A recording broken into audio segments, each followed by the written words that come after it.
showing you a really fantastic, simple and quick recipe for kale chips.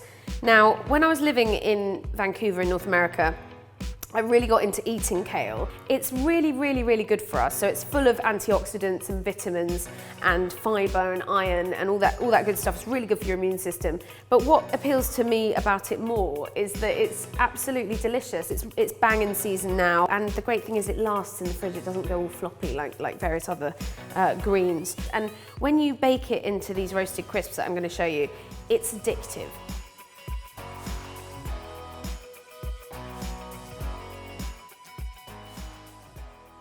So I'm going to start by just drying. I've given this a good wash, and I'm just going to dry it off with a bit of kitchen roll, because it's really important that this is dry in order for it to crisp up to that lovely shattery crisp in the oven. I'm just going to take off these leaves from the stem, because you don't want this big tough stem, because that's going to ruin your fun when you're eating it. So I'm just slicing down here, tearing it off the big stem. I mean, that's probably a little bit too thick, because that's a bit tough to chew through, so you can take that off. So now I'm just going to coat these in some rapeseed oil. I love using rapeseed oil. It's got a really delicious nutty flavour, and it's fantastic for roasting stuff. It's got a really high smoking point, so it means you can roast things at high temperature and it gets really crispy. So I'm going to use about half a tablespoon to start with, see how we get on with that. And I'm going to season these with quite a bit of sea salt and some red chili flakes. This is the point where you could get really creative, and you could add anything. It's really nice with some crushed hazelnuts or some lemon zest. Yeah, you could just play around with whatever you fancied. So I've got some lovely white sesame seeds here. And these are just going to go all over the kale.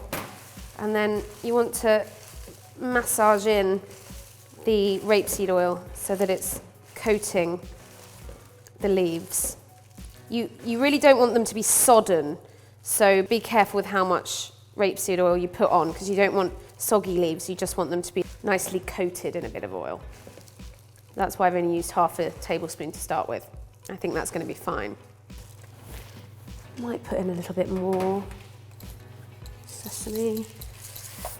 It depends, you know, how spicy you like things, but I quite like the addictive chili kick.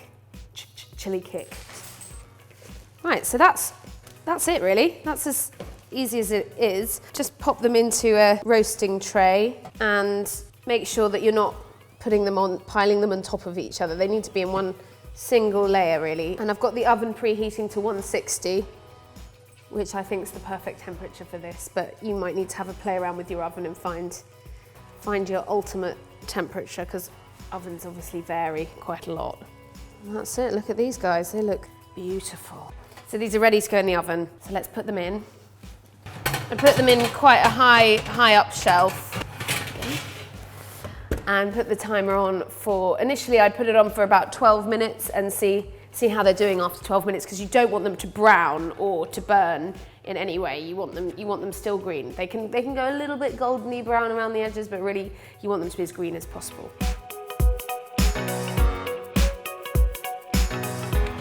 Oh, they smell good.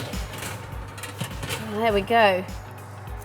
So at this point, just sort of pick them up and see how they feel, and if they feel nice and crisp, which these do, and you should hear that sort of lovely crackly sound. So I'm going to turn the oven off now and just leave them in there for 5 minutes to crisp up even more as the oven cools down.